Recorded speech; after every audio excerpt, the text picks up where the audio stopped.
Esto en realidad, ontología digital, para mí siempre ha sido estos tres puntos.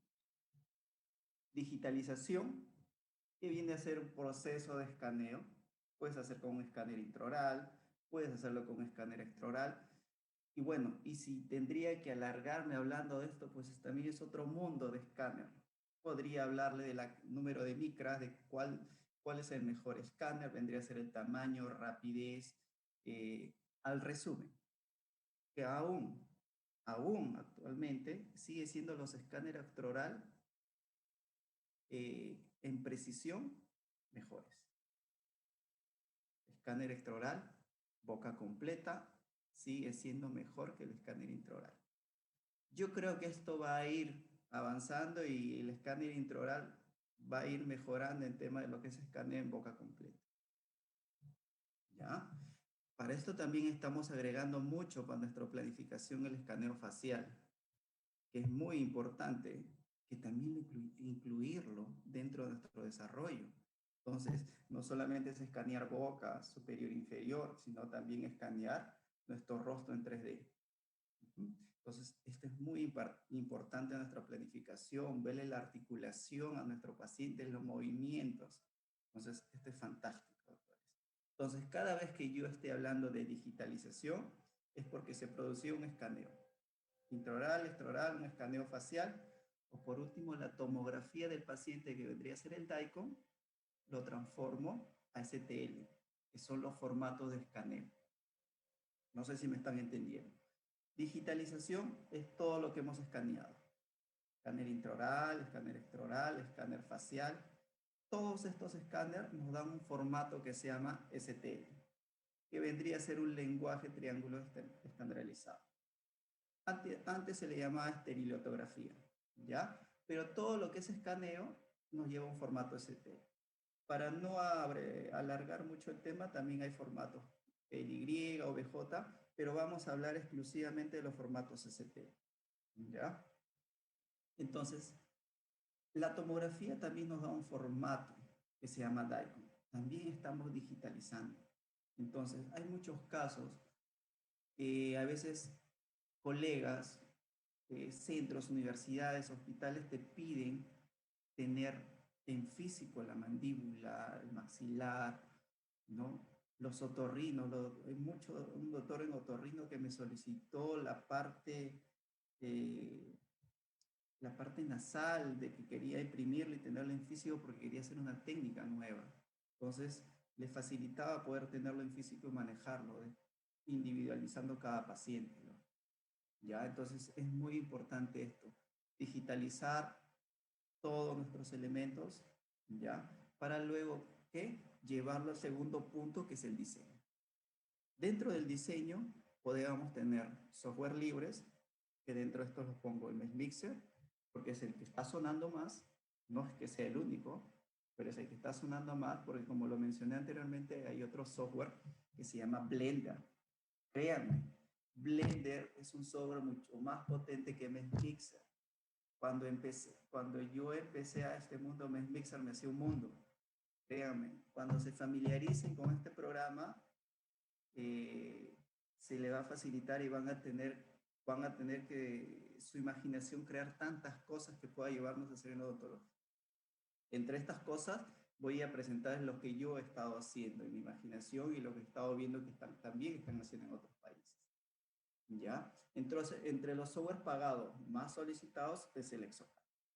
Por ahí podría mencionar el Trichase, ¿no? Diferentes tipos de software que son pagados y nos facilitan la vida.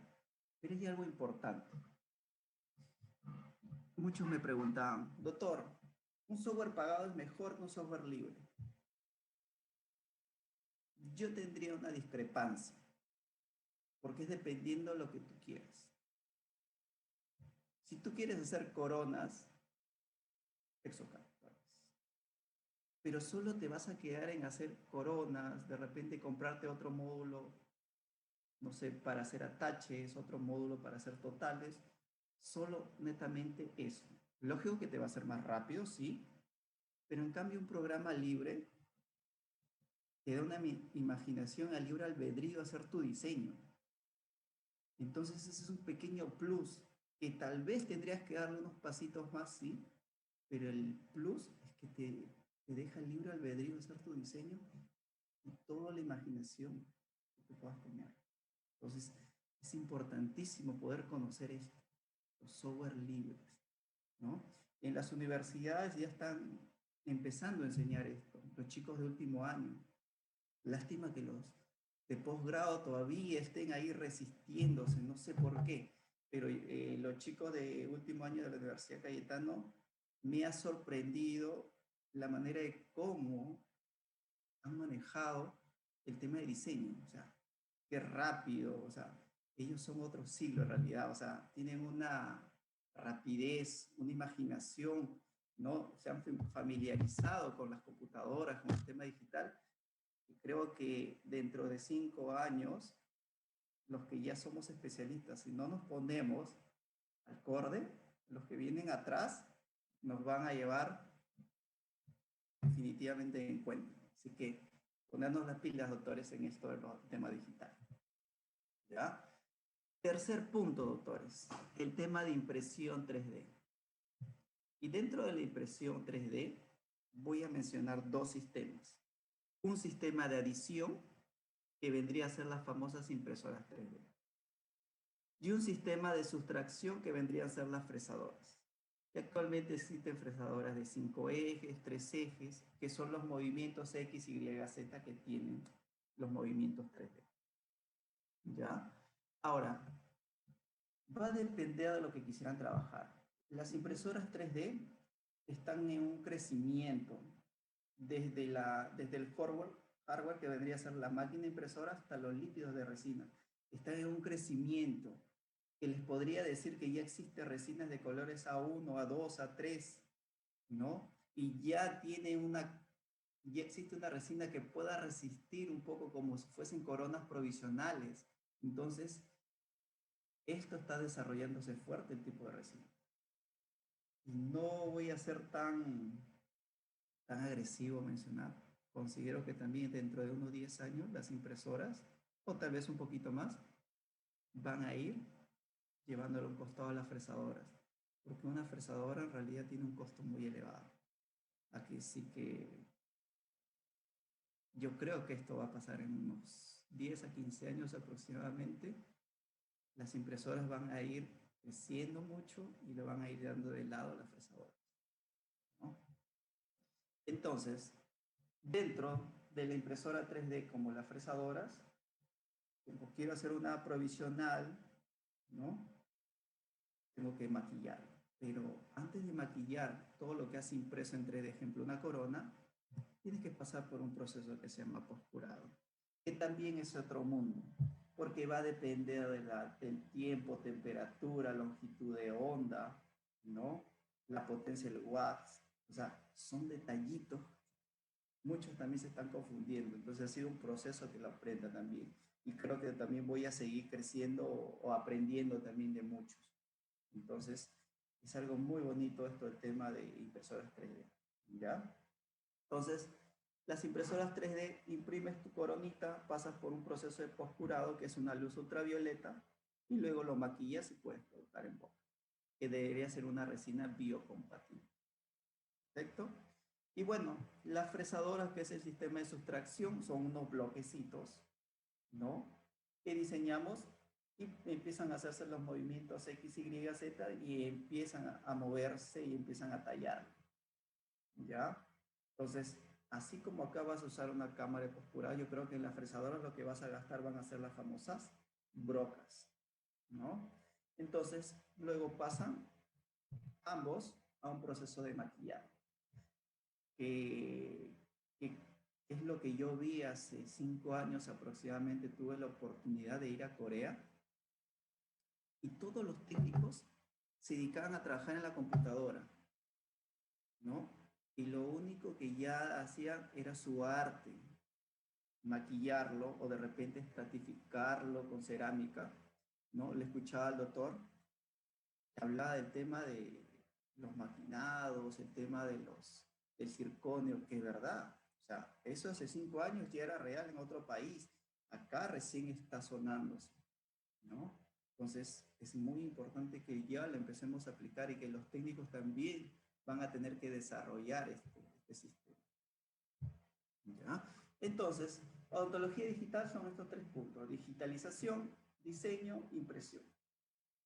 Todo eso es un mundo, doctores. Ahora, les voy a mostrar algo muy interesante. Eh, este es un escáner netamente Blue Sky Bio, que ya lo tengo hace unos meses. Creo que somos un pequeño grupo de personas que tenemos este escáner Blue Sky Bio, que son uno de los escáneres más baratos a nivel internacional, a diferencia de los otros tipos de escáner, que está creciendo, doctores. Entonces, es un escáner netamente odontológico, no es un escáner para objetos, es un escáner odontológico que te permite también escanear con articulador. Entonces, este es mi escáner, ¿no? Y esa es una de mis impresoras Anycubic Photo y que va a estar desarrollándose. Y bueno, para los que estén acompañando a los que a veces vienen a visitarme, les muestro un poquito de este potente escáner extraoral, ¿no? Que internacionalmente es uno de los más cómodos y es odontológico. ¿Sí? Listo, doctores. Entonces, es un pequeño resumen la parte teórica en realidad, ¿ya? Pero para seguir hablando de digital o implantología digital, tenemos que conocer lo que son estos conceptos: STL y formato DICOM. Todo lo que tú escaneaste, ¿no? Lo vas a transformar en formato STL. No transformar, por default se transforma en STL. ¿Qué significa lenguaje de triángulo estandarizado? Un punto importante que me gusta siempre agregar es que estos STL son, miren la imagen, miren esa corona que tengo ahí, son como si fuesen triángulos y vértices. Este es el formato STL, pero escuchen algo, miren lo que está pintado de amarillo. Cuanto más pequeños son estos triángulos, mayor será la resolución de tu archivo, más ordenado. Esto es muy importante, porque muchos colegas lo que hacen es escanear, recortan y quieren imprimir o quieren fresar. No, van a tener poca resolución del archivo, pueden tener un problema en impresión o después de fresarlo. Es importante que sepan ordenar los triángulos. Y déjenme decirle que el programa fuerte que es Exocad, que no voy a criticar Exocad porque yo uso Exocad y es fuerte, es muy bonito, rápido y todo, pero el Exocad no te deja ordenar esos triángulos. Cambio Mesh Mixer, Blender, sí te permite ordenar, ¿no? Significa que mientras tú ordenas estos triángulos y vértices, vas a tener mayor resolución. ¿Ya? Formato STL, que quede claro. Siguiente, formato DICOM. Es el formato que tenemos de la tomografía de nuestro paciente. Hace aproximadamente, podría decir, y hasta ahorita un par de centros no saben enviar o no te saben grabar el DICOM o la data dentro de un CD. Es importantísimo que todos los centros imagenológicos sepan hacerlo. Es importante que los centros donde enviemos a nuestros pacientes a hacer tomografía nos envíen el DICOM o la data al correo. Sí, como muchos centros me escribían, doctor, es muy pesado, no puedes enviarlo. Existe un programa que se llama WeTransfer que puedes enviar los programas pesados. Ya, ahora que estamos con este problema de pandemia, ya no necesitamos estar yendo a recoger el CD, no. Tranquilamente el centro te envía por correo el DICOM. Y existen centros imagenológicos que también te escanean los modelos. O sea, yo creo que de trabajar y aprender esto ya lo tenemos. Yo a veces, cuando empecé esto de lo digital, no tenía escáner. Entonces lo que hacía era, le mandaba a mi paciente con su modelo de yeso y que se haga la tomografía y se escanee. Eso me lo enviaban al correo y yo empezaba a hacer mi diseño. Y eso es, creo que todos deberíamos empezar a hacer esto. ¿Listo? Entonces, que quede claro, el formato STL es todo lo que hemos escaneado, que son por triángulos y vértices, y el DICOM que vendría a ser el formato de la tomografía. Que quede claro eso. Ahora miren, esto es importante. Muchos colegas a veces dicen, quiero imprimir el maxilar de mi paciente. Nuestros amigos maxilofaciales, cuando les gusta hacer las cirugías ortognáticas, cuando necesiten hacer placas de titanio. Entonces, la tomografía de tu paciente viene en un formato DICOM, ¿no? Entonces, a esto lo tienes que transformar a un formato STL, que vendría a ser el formato que se escanea. Y todo lo que esté en formato STL, por favor, todo lo que esté en un formato STL, van a poder imprimirlo como van a poder fresarlo, ¿ya? Muchos DICOM tienen muchos ruidos, como ven en esta imagen, pero hay que saber seleccionar las partes del tejido óseo, los bordes, la parte dentaria. Entonces, miren ese cambio de lo que he hecho en la imagen, el DICOM y el STL. Entonces, es un poquito de práctica nada más, pero no es complicado. Y miren, luego de transformar el DICOM STL, miren, cuando yo apenas lo transformo, miren esos triángulos o vértices desordenados. Significa que tengo una baja resolución de mi formato STL, ¿ya? Y si ustedes cuentan, porque los software te dan la numeración de los vértices, tienen 29.546 y los triángulos 59.000. Y pesa 29.000 kilobytes. Después de yo mejorarle la resolución, que significa ordenar los triángulos y vértices,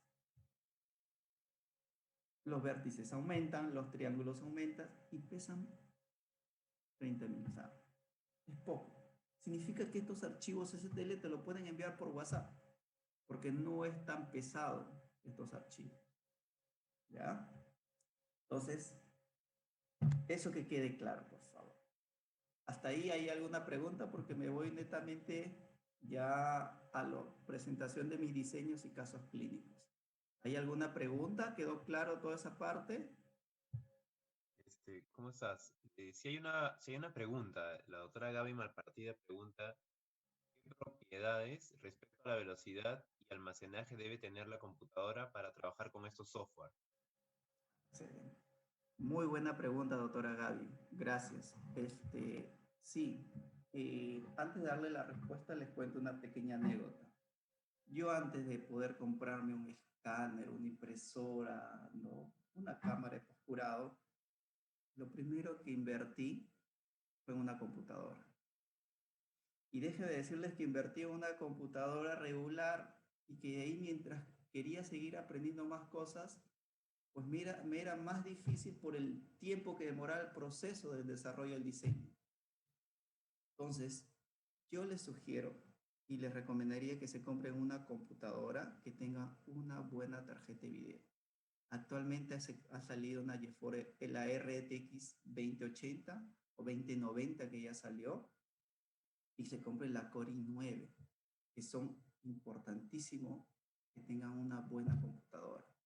Si, si lo van a desarrollar en casa, cómprese una computadora de mesa. ¿Por qué? Porque eso le va a producir el cambio y pueden repotenciar su tarjeta de video, pueden repotenciar su memoria, su tarjeta RAM. Entonces, es importante. En cambio, en una laptop, súper complejo ya repotenciarlo, la tarjeta de video no se puede cambiar. Entonces, es importantísimo que tengan, si van a decidir por una laptop, cómprense una laptop top para que puedan desarrollar e ingresar a este mundo digital, porque van a ingresar con Mixer, que es un programa que no pesa, si en el caso quieren entrar a lo digital, programa libre. El Exocad también es un programa no medio poco pesado, pero de ahí cuando vayan guardando y desarrollando en el transcurso, les va a dar un dolor de cabeza y habrán dicho, ¿por qué no me compré una buena computadora con más memoria RAM y una buena tarjeta de video? Necesitamos las computadoras gamers. A ver, Otra pregunta del doctor Jorge Luis More. Una tomografía Combin, ¿qué tan efectiva en cuanto a resolución con respecto a las nuevas técnicas mencionadas? Una tomografía Combin se menciona que tiene una realidad, nos dan una mejor diagnóstico, no resolución, ¿ya? Porque si hablaríamos de imagenología, hablaríamos de radiografía panorámica que tiene una distorsión del 30-40%, una radiografía periapical que tiene una distorsión del 10 a 15%, y una tomografía que muchos, o he escuchado que tienen un buen manejo de diagnóstico que te da casi exacto. Pero si yo lo quiero transformar a STL, quisiera imprimirlo, la resolución es mala. Significa que transformar la tomografía, que es mi formato DICOM, al STL, la resolución es mala, ¿no? Entonces ahí puedes tener unos detallitos, ¿ya? Que doctor Jorge, sí. O sea, sí, cuando haces esta transformación, la resolución es muy mala. O sea, miren ahorita, miren mi pantalla, yo le he transformado el DICOM STL y miren esos triángulos y vértices, esas líneas, están súper desordenadas, la resolución es bajísima. Después lo ordeno, pero ese ordenamiento, esos ordenamientos de los triángulos y los vértices, me ha producido en que haya una ligera modificación. ¿Dónde lo vamos a ver? Cuando estemos en la parte clínica. Ahí uno se va a dar cuenta de cuánto es la diferenciación de este cambio.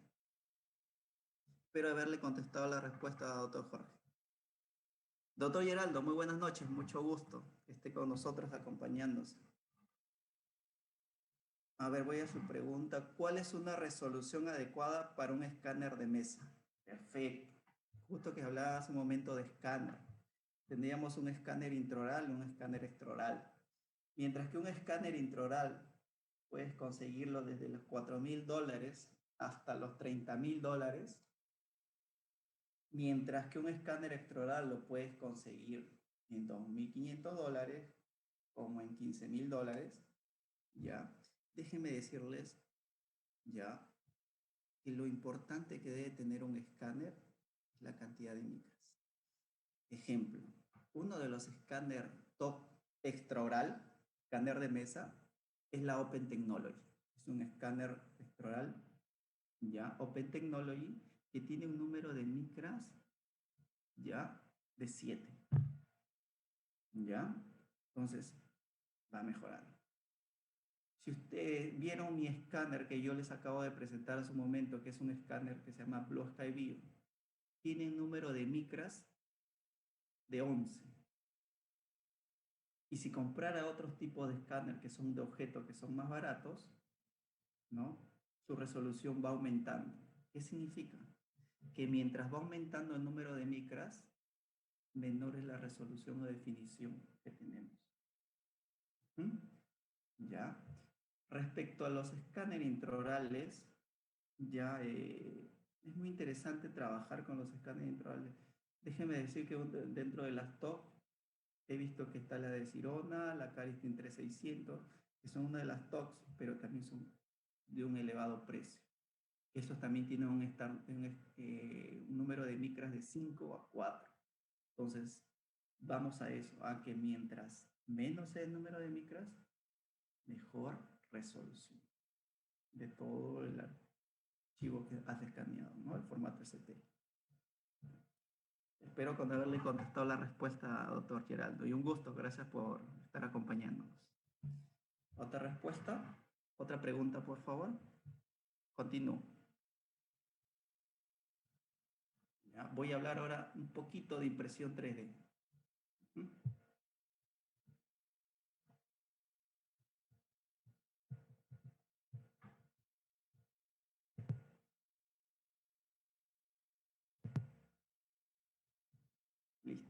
Miren, esta es una impresora Anycubic Photon. Fueron una de mis primeras impresoras que yo me lo traje de afuera, ¿no? Hace 6 años aproximadamente, y hasta ahorita sigue conmigo. Y déjenme decirle que cuando apenas lo traje no podía imprimir. Y yo decía, pero ¿por qué? O sea, ¿qué me está pasando? ¿No? O sea, veía videos que imprimían, no sé qué me pasaba. He ido aprendiendo, he ido desarrollando, entonces el tema de utilizar esta impresora Nycubic no es una impresora ontológica, es una impresora para la ingeniería, que lo que tenemos que manejar acá son los parámetros de resina. Te compras, ejemplo, las resinas para imprimir esto, tienes que comprarte por resinas por longitud de onda, que significa la distancia de luz, la potencia de los wax y todo, ¿no? Todas estas impresoras Anycubic son LCD, así como la pantalla de televisión LCD, que tienen una luz y cada esa luz va endureciendo, polimerizando este líquido de resina, ¿no? Y después de que va polimerizando capa por capa, te lo va endureciendo, ¿no? Entonces, en realidad es muy importante e interesante esto de la impresión 3D. Miren, ejemplo, acá yo tengo unos modelos parciales sin soporte, con soporte, una inclinación de 45 grados. Si también hablaría de escáner, sería un mundo entero también, porque es algo complejo, pero muy bonito desarrollar esto. Y gracias a las universidades que estamos investigando, porque es esto, o sea, investigar lo que es la impresión 3D, ¿no? Entonces es muy importante que esto de la ontología digital ingrese dentro de las investigaciones y hagamos en Perú. ¿Ya? Entonces, dentro del TIC de impresión que los miren, es saber el parámetro de resina, que sea un tipo de resina de 405 nanómetros de longitud de onda, el tamaño por capas. Ejemplo, si yo quiero imprimir una corona o un pilar, que sea 25 micras capa por capa, pequeñito. Puede ser otra de 50 micras. Quiero imprimir una hemiarcada de un modelo, ¿no? 50 micras. Quiero imprimir de repente una mandíbula, 100 micras. Acuérdense, mientras menos sean las micras, también vas a tener más precisión. Pero ¿qué te va a pasar? Va a demorar en imprimir. Si en 100 micras puedo imprimir una mandíbula en 2 horas o 3 horas, si le pongo esta mandíbula en 50 micras me va a demorar 6 horas. Y si lo pongo en 25 micras, esta mandíbula me va a demorar como 8 horas. Entonces, importante saber el tamaño y el objeto que ustedes quieran imprimir.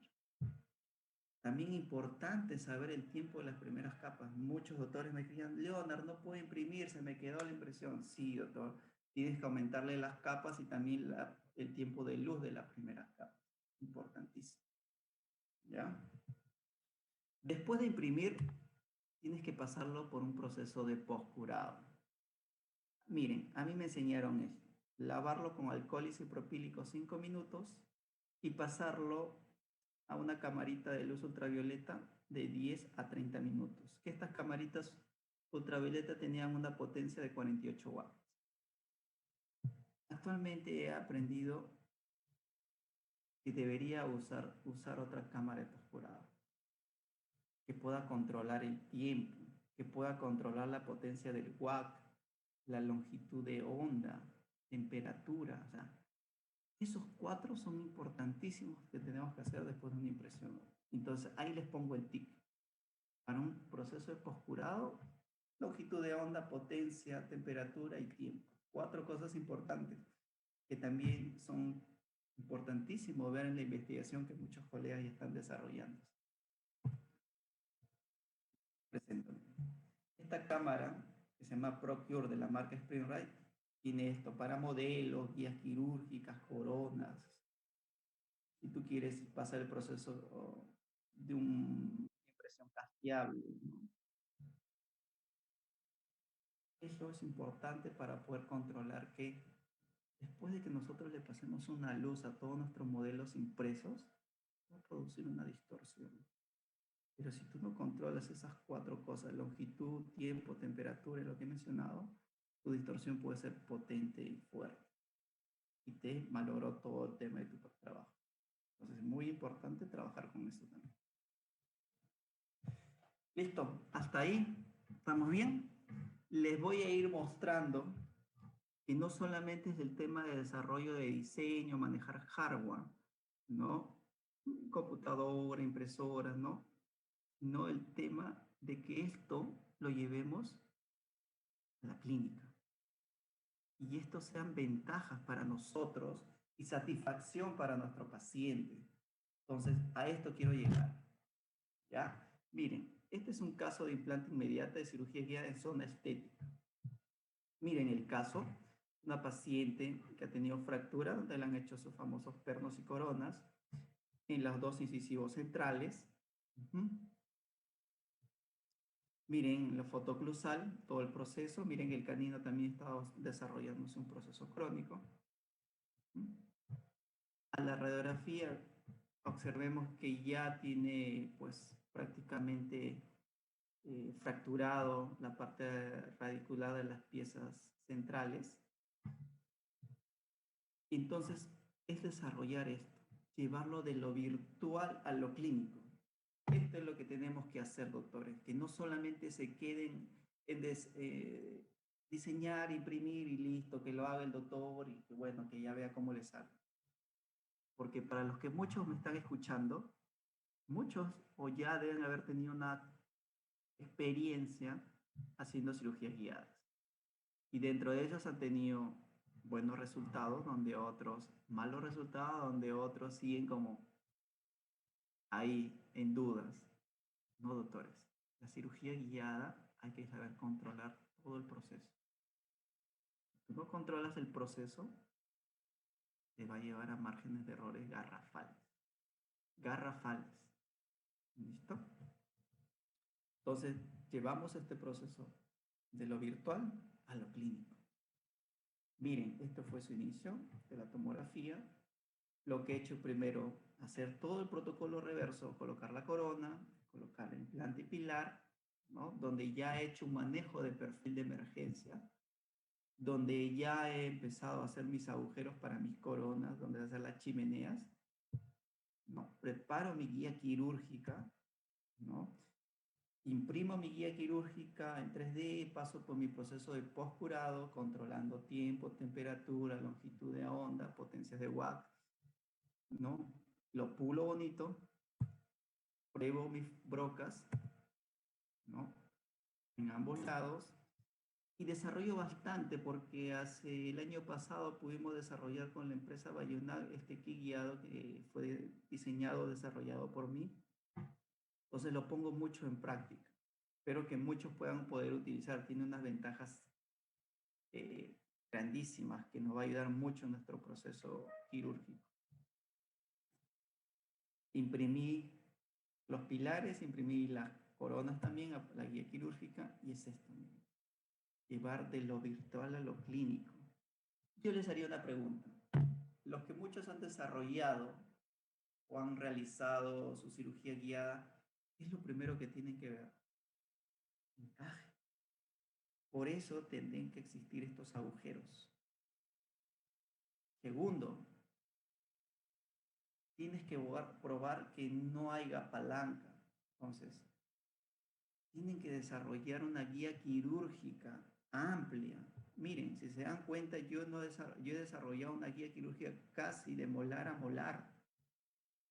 No deben imprimir una guía quirúrgica, de ejemplo, de lateral a lateral para poder colocar los dos implantes centrales. Pues no, eso les va a producir inestabilidad, margen de error, muy aparte de que yo les hablaba si no mejoran la resolución de su escaneo, no hacen un buen diseño, o sea, no hacen un buen match, han tenido una distorsión por la impresión 3D, o sea, imagínense, ahora le suman más otro error por no controlar estos procesos en la cirugía, van a tener problemas. Entonces es importantísimo que su férula guiada sea amplia y vean que ingrese. Para eso existen los agujeros, para ver que eso esté encajando. Le hago en este caso la extracción de las traumáticas. Veo la tabla vestibular. Estas son las fresas que he desarrollado. Y miren, ahí está. Y pongo siempre en la parte superior las medidas y la longitud que voy a colocar de los implantes. Empiezo a fresar. Otro punto importante. vamos a cambiar un poco el chip de nuestro proceso de fresado. ¿Qué significa? Que acá lo que vamos a hacer es disminuirle las revoluciones y aumentarle el torque. Porque como va a ser exacto, vamos a tener más estabilidad del implante, estabilidad primaria. Y al bajarle las revoluciones, también por un tema de calentamiento óseo, esto nos va a producir que nosotros almacenemos tejido óseo en la broca.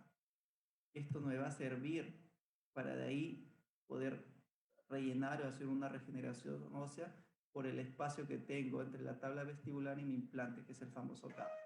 Entonces aprovecho para almacenar este tejido óseo. Pruebo las coronas de impresión 3D. En este caso coloqué los implantes, coloqué los cicatrizadores, no me lancé en hacerle la carga inmediata, coloqué los provisionales porque el paciente tiene que irse con provisionales. Hago un control radiográfico, miren su antes y su después de haber desarrollado la colocación de implantes. Observo que con la provisional ya estoy conservando papilas, ¿no? El tejido queratinizado se está conservando, importantísimo en la implantología, tener tejido queratinizado, ¿no? Que se conserve papilas para la parte estética y satisfacción de nuestro paciente. Miren cómo sigue el proceso en el día 9. Entonces, luego de este viene el proceso de impresión y ya empiezo a hacer las famosas coronas, ¿no? En este caso fueron unas coronas frescas, donde lo mandé a que lo maquillaran. Y vean la exactitud. ¿Qué significa? Que estoy haciendo una corona cemento atornillada. Y utilizo los pilares de la misma fábrica. Y miren la chimenea, ¿dónde ha terminado? Exacto, a nivel oclusal. Y ya no me viene.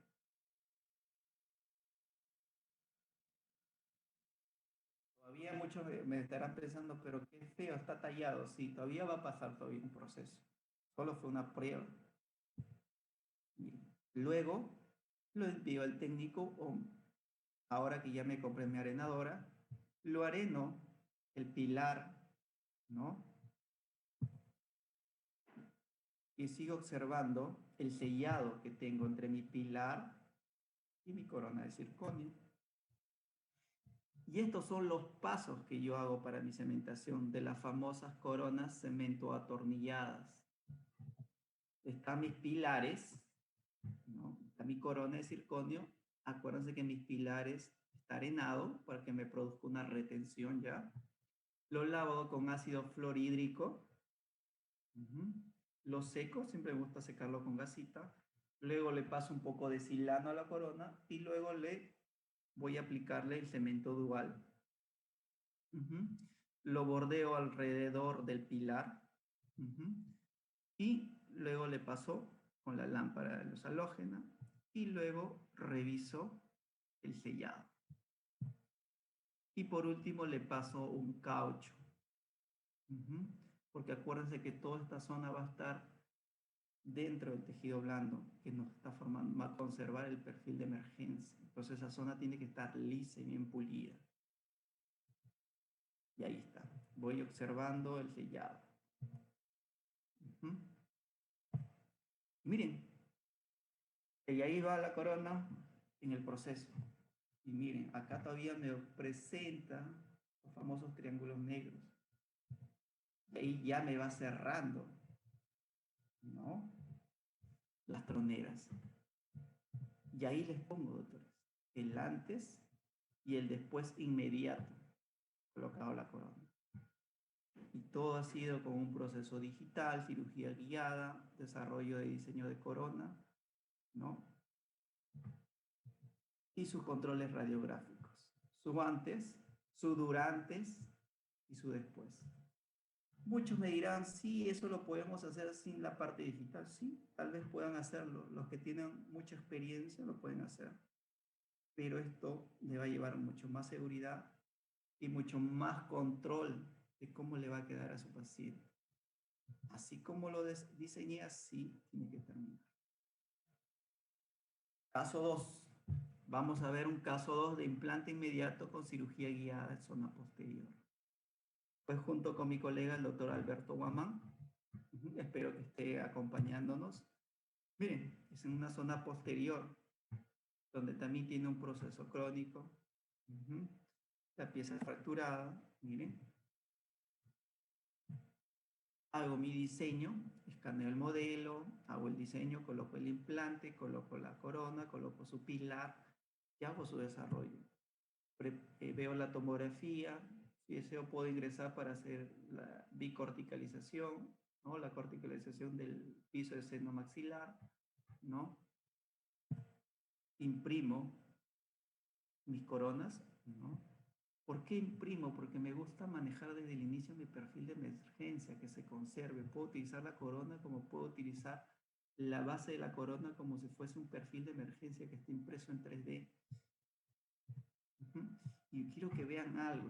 ¿Se acuerdan que les hablaba de micras de capas 25-50? Para esto, formador de perfil de emergencia está impresa en 25 micras.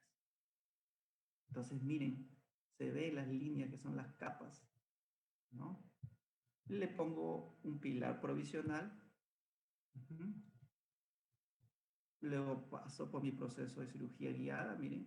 Igual le pongo la medida y la longitud. Veo que también esté sellada. Observo que voy a trabajar casi a nivel de la raíz apical, porque miren, ahí he hecho todo el proceso de fresado y acá tengo que hacer una regeneración ósea. Tengo un buen torque de 50 newton.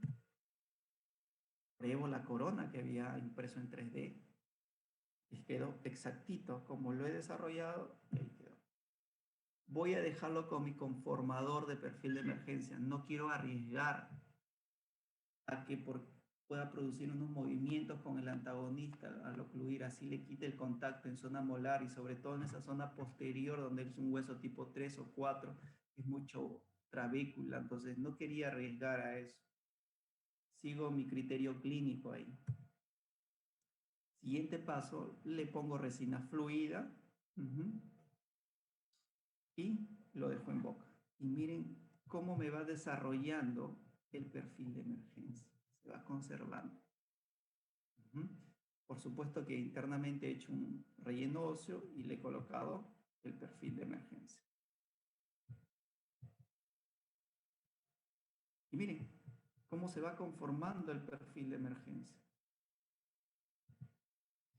Y miren, y con la corona final, cómo he conservado mi perfil de emergencia. Y esta es una corona monolítica que yo lo diseñé con programa libre y lo mandé a fresar.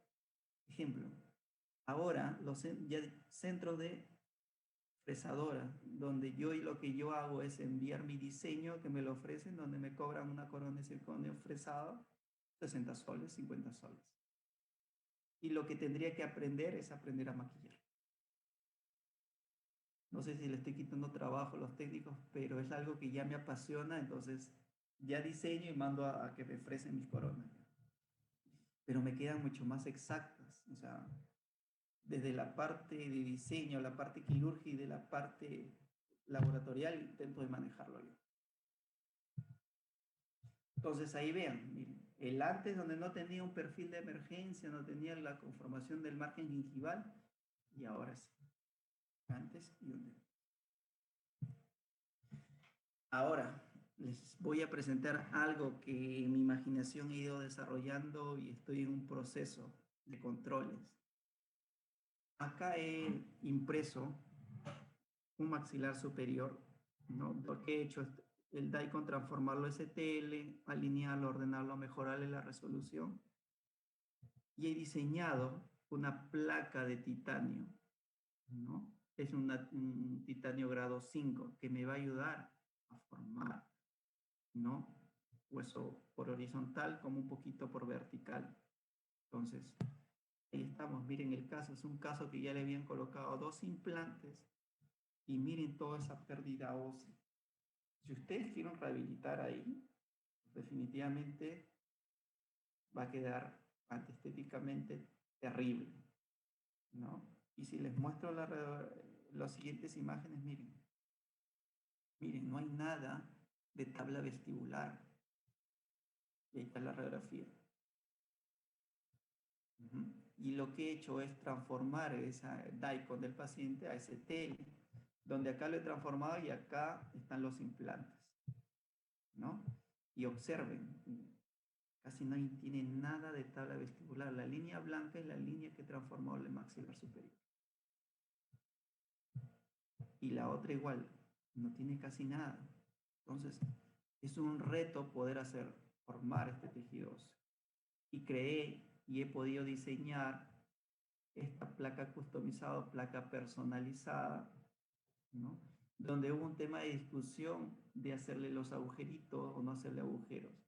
Entonces, por el tema de periósteo, de que haya un proceso de inervación, le formé, ¿no?, los agujeritos para que haya todo el proceso de irrigación e inervación.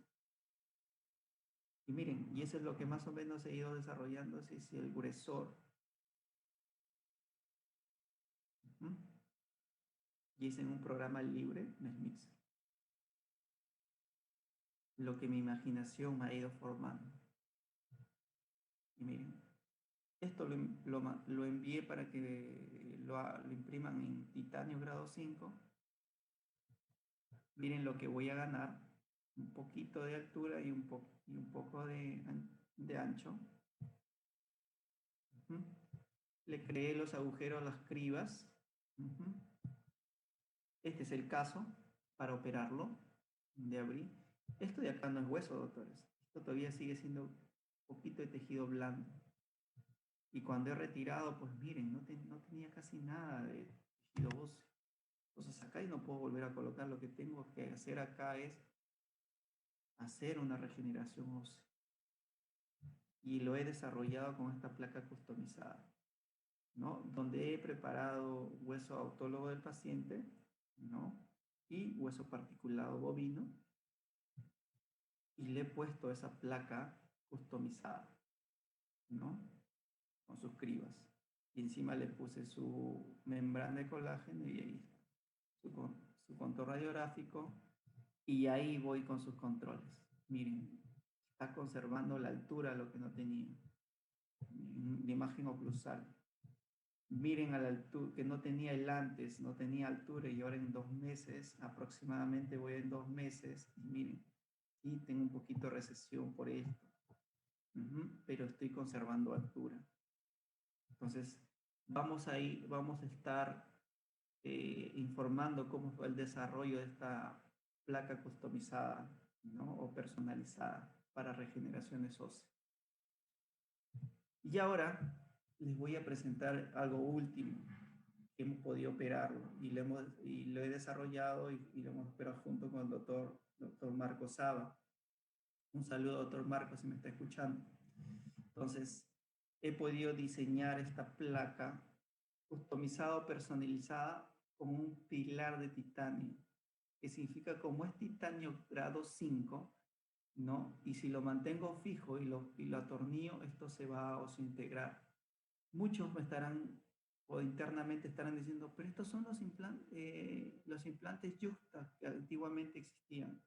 Sí, antiguamente usaban los implantes Juxta o superiósticos, pero ¿qué pasaba? Que lo hacían de un material, o más conocido, Vitalium, que estaba desarrollado de un metal cromo cobalto. Entonces, lógico, ese tipo de metal no se va a oseointegrar. En cambio, esto es un metal de titanio. Es un metal donde se utiliza para las placas de titanio, o se hace para los titanios de nuestros implantes grado 5. Entonces, desarrollé el caso, formé el modelo. Miren, ahí está el DICOM, ahí está mi modelo STL y ahí está la placa personalizada con pilar. Miren, imprimí mi modelo, mandé a imprimir la placa de titanio personalizada, miren. Miren lo que tenía, o sea, este es un caso, me acuerdo que el doctor Marco me dice, Leonard, este es un caso que ya lo han operado en 3 diferentes universidades.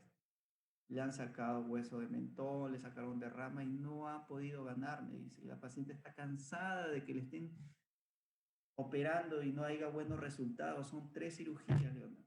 Entonces, fue el objetivo de que desarrolle esta placa de titanio con pilar, ¿no? Operarla y ya no estar volviéndole a abrir, sino que esto de darle su proceso de espera para que os integre.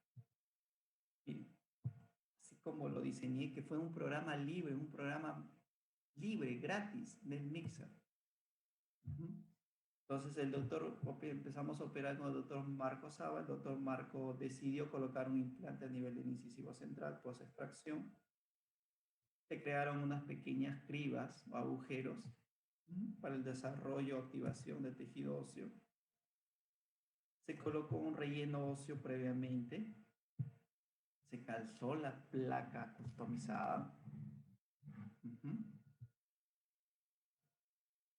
Se colocaron los microtornillos, los tornillos de fijación. Entonces, acá es importante la fijación para que esto se os integre, ¿no? Se colocó una membrana, en este caso fue una membrana de pericardio, ¿no? Que demora en resolverse aproximadamente 5 o 6 meses, ¿no? Y ahí está el proceso de control suturado, su radiografía panorámica, con su implante y su placa personalizada con pilar. Y ahorita está así, con su control, pero se está conservando el tejido. Y este es un pequeño videíto de cómo va el paciente. Conserva ¿no? El tejido queratinizado y ahí está. Parece que está yendo muy bien.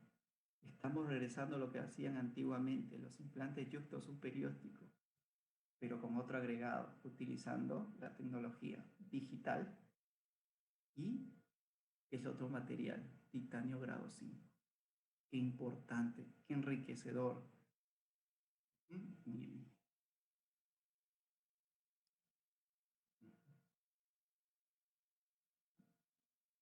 Y ahí vamos controlando. Y esto último, para terminar, es lo que estoy desarrollando, es tener el escaneo facial del paciente con el escaneo de modelos, hago el alineamiento, ¿no? Hago el match, ¿no? Empiezo a desarrollar, ¿no? Los movimientos.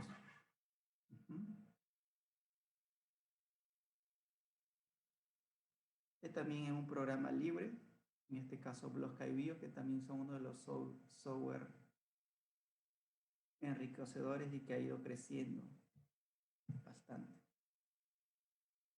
Superior, inferior, lo ordeno y este es lo último que he hecho. Calculador digital en un programa libre del Mixer. Un articulador diseñado donde podemos manejar virtualmente. Yo creo que con este último video es llevarlo a la imaginación lo que podamos desarrollar en esto de la ontología digital.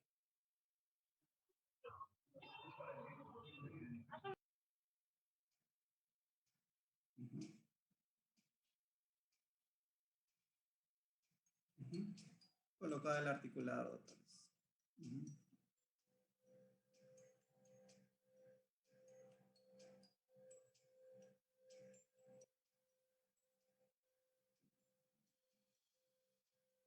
Así que se dan cuenta que esto es muy enriquecedor e importante. Y me voy con esta última parte. Conclusiones, doctores. Realizar una planificación completa. Fotografías, escaneo, tomografía, diseño, impresión 3D y fresado. ¿No? Otro, los implantes deben estar rodeados con hueso sano, como mínimo 1.5, por eso el proceso de desarrollo de regeneración ósea. Los implantes deben estar colocados protésicamente guiados, que no estén pues fuera del cíngulo, que terminen por vestibular o que se vayan muy a palatino, porque no tienen hueso. Importante que sea protésicamente guiado. Los implantes estén acompañados de mucosa queratinizada. Que el paciente aprenda nuevos hábitos de higiene de estos implantes. debería tener un control obligatorio de cada 6 meses de los implantes clínicos y radiográficos, ¿sí? O sea, no significa que utilizar la tecnología no nos lleve a controlarlo, a utilizar nuestra clínica que hemos aprendido, ¿sí? Entonces, espero que les haya gustado esta